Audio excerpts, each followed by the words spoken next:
آبادی کے لحاظ سے پاکستان کے سب سے بڑے صوبے پنجاب کا قدیمی وسطی ضلع جھنگ اپنی ثقافت، روایات اور پرانی تہذیب کے ساتھ آج بھی زندہ ہے۔ دریائے چناب کے کنارے آباد تقریباً 48 لاکھ آبادی رکھنے والا خوبصورت یہ شہر اپنے تاریخی مقامات اور جدید سیاحتی مقامات کے سبب سیاحوں کی توجہ کا مرکز ہے۔ نامور اولیاء کرام کے یہاں مزارات ہیں۔ حضرت سلطان باہو، پیر تاج الدین 18 ہزاری کے مزارات پر دنیا بھر سے ہزاروں زائرین حاضری دینے آتے ہیں۔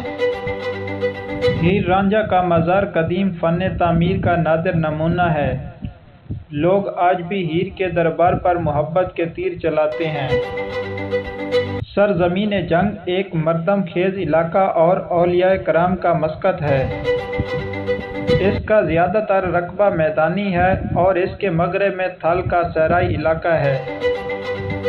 سرزمین جنگ کو یہ شرف حاصل ہے، اس نے ایسے ثبوتوں کو جنم دیا جنہوں نے کسی نہ کسی شعبے میں اپنا لوہا منوا کر اس سرزمین کا نام پوری دنیا میں روشن کیا۔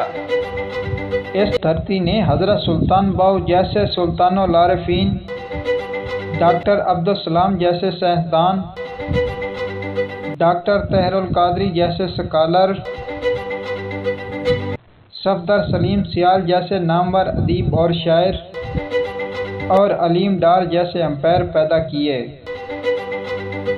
جھنگ ضلعی طور پر ایک زرخیز علاقہ ہے۔ کپاس، گندم، گنا اور چاول میں منفرد مقام رکھتا ہے۔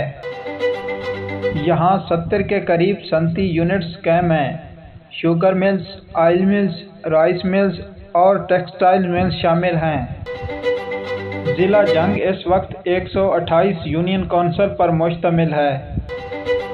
ضلع جھنگ میں کل 14 تھانے اور 12 پولیس چوکیاں ہیں۔